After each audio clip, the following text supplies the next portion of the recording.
Boom. So look, as you all know, I've been capping for the longest time about my novel. Like, at first it was a manga. Like if you know me, you know that I love anime. I love manga. Like I'm caught up on everything. Like that's all I read. That's all I watch. And growing up, I decided like one of the things I had wanted to do when I get older was I had wanted to write a book. Then that switched to I want to write a manga. So now it's back to I want to write a book. But after recent events and things happening, I realized I have to stop procrastinating. I have to stop waiting to the last minute and just, expecting everything to be all right. So, without further ado, to the few people I promised and to everybody else, I'm going to let you hear the first chapter. The name of my book is called TransVaal. That's TransVaal. It's a shonen fantasy historical like type story. And basically what you need to know the most, kind of based on the life of Shaka Zulu. Like one of the greatest African warriors of all time. And like I feel like a story that all black boys should learn about. Like dude is a legend.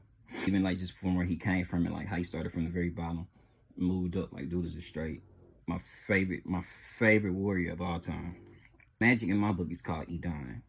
And everyone isn't blessed with Edon. Only like the elite have like magical powers, you know what I'm saying? So once you have your Edon, you're like automatically considered a warrior, you know what I'm saying? You looked upon in the whole community and you have to live a different way of life.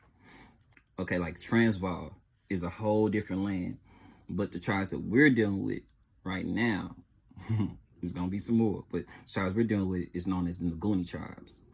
And it's also known as, the land of fire. And each fire, you know what I'm saying, or each tribe that has that fire burns the color of their tribe. So like the Kajama clan, their fire burns red. Then there's the Lagini clan, their fire burns blue.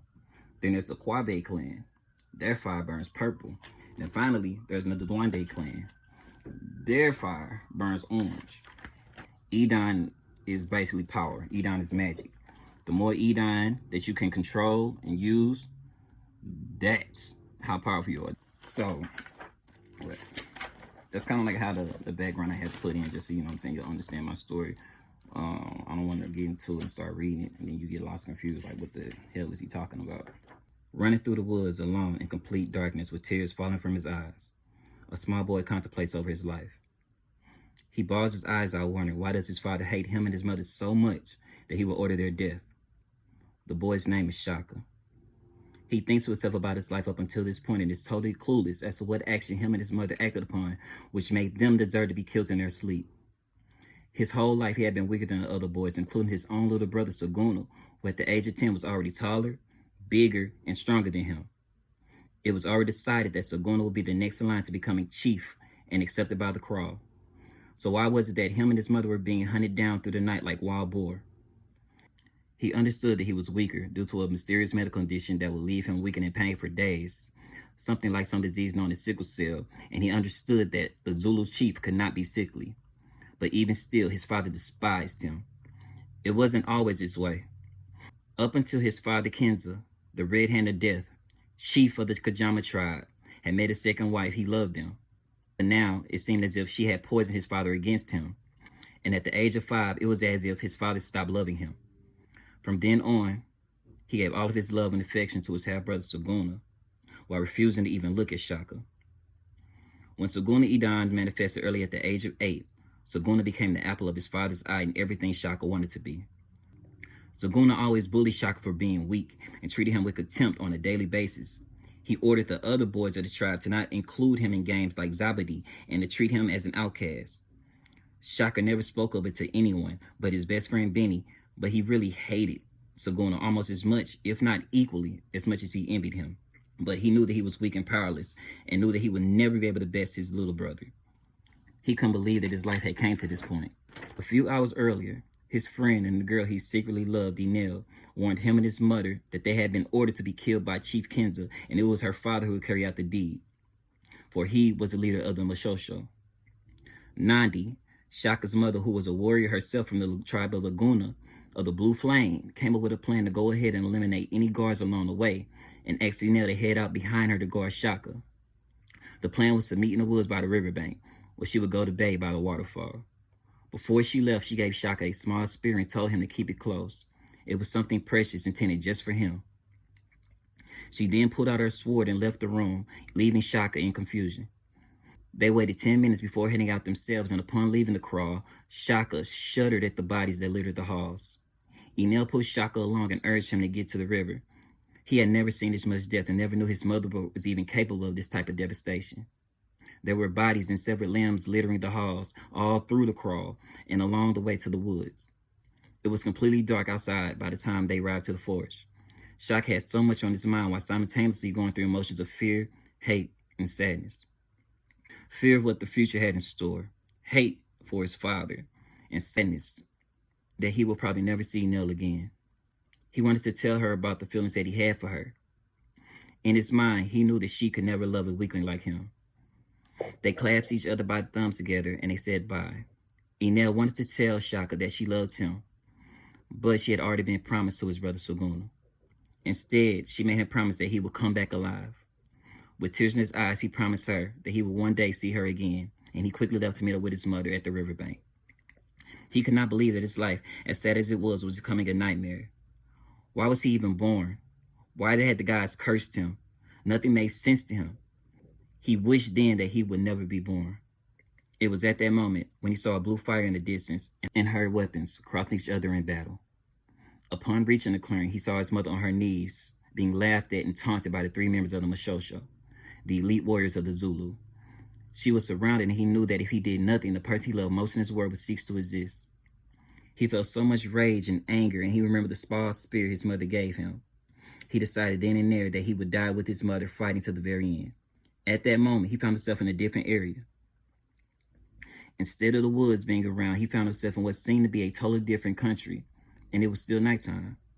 But there were 2 moons in the sky, and the North Star was nowhere to be found. All he saw in front of him was a giant tree with a white trunk and purple leaves, and standing at the base of the tree was a man who he had never seen before, but for some reason he felt safe. The man, who was tall, thick, and strong with huge arms, was wearing warrior clothes, and in his right hand held a giant spear. The whites of his eyes were black, while his eyes were white. Every clan's eyes matched their Edon, so he knew instantly that this man was a god. Only gods had white eyes, and they had not been amongst the humans in centuries. He knew he had to get back to his mother, and he settled upon asking the god for help. He ran to the man and dropped at his feet, begging with tears in his eyes that he would save his mother. The god then took both of his hands and stood Shaka up while smiling at him with loving eyes. He then said, "I am the god Usondo, and Shaka Inosake, I am your father." Shaka was taken back. Is this all a dream? What's going on is all he could think to himself. As if Usondo could read his mind, he told him, "This is not a dream. I fell in love with your mother, and you were the result of our love. Due to the laws of the gods, I was unable to be in your life or even claim you, but I have watched over you your entire life. You are the only one of your kind on earth being half human and half god, and you do not need me to save your mother, for you can save her yourself. Despite how weak and pitiful you think of yourself or what others may tell you, you are stronger than you could ever imagine. Your strength could even rival the gods if you truly believe in yourself." Shaka responded, "But how? I am weak, I am smaller than everyone else, and my Edon hasn't even manifested. I have no powers and I'm sickly. How could someone like me even be considered powerful?" Osunda responded with anger, "You are not weak, for you are my son, and I forbid you to ever use that word again when describing yourself. The reason you are sickly is because you have never eaten from the God tree. Right now, we are in another dimension known as the Ascended Planes. This is where all the gods and the heroes of legends reside. Because you are essentially a demigod, in you there are god cells which give you power.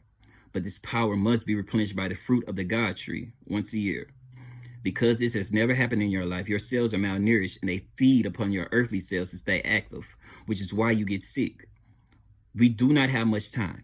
In the Ascended Plane, time passes slower than on the earth, but time still passes. Now eat of the fruit and go save your mother. I am going to fight a war amongst the gods on my own, so if I never see you again, I love you, son. I see in your hand you hold my God spear. With that weapon, I overcame many feats and struck down many enemies.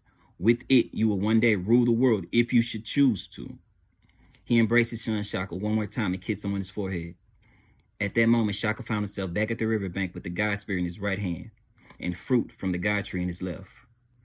He then saw one of the Mashoshos rearing back to behead his mother with a red machete blazing with red Edon. At that moment, he ate from the God fruit. He felt his body begin to lift from the ground as if he were floating. The sky, which was just clear and dark, became darker as clouds rumbling with thunder began to fill the sky. Lightning began to crack across the heavens, and Shaka began to feel power rise up within him. His legs and arms grew longer and stronger, and his veins began pulsing with energy. His eyes, which were a beautiful brown, began to turn into a radiating red, while the white parts turned into black. A large beam of lightning came down and struck him, and at that moment he felt invisible. Observing all of this was Enel, who instead of going back to the kraal, followed him to make sure he was okay. She just stared in amazement and bewilderment because she hardly recognized Shaka. In the blink of an eye, Shaka grabbed his mother as the sword was about to sever her head. It happened so fast that Mashosho didn't even see him move. He then looked his mother in the eyes and told her that he knew the truth. She began to cry, but he wiped her eyes and promised her that he would never make her cry or worry about him again. He then turned and faced Mashosho, who then recognized what happened and could not believe the speed of this unknown warrior. He had the eyes of the Kajama clan warrior, but something was different. But no matter who he was a traitor who had just stopped the execution. As punishment, he must be executed as well. All three warriors went into Edom mode and began to head toward Shaka. Shaka took one swing at them with the God Spear. He could tell that the spear drew from the power that was within him and acted as a conduit. When he swung it, it also released streams of black fire. He instantly killed two of them. Upon seeing this, the third knew that he did not stand a chance and retreated in utter fear. It was then that he was attacked by two lions surrounded by Edom. Shaka recognized them as Enel's lions. Her Edom allowed her to have control over animals, and at that point in her life, she only focused on the two lions that were given to her at birth. They could appear and disappear upon will and shared her power. No familiar could be more powerful than a magician. Upon seeing her face, he smiled. He knew in his head he would become worthy to love her and keep his promise to return. As he was about to call out to her, he reverted back into his original self and collapsed. This is the beginning of the legend of Shaka and the Soka.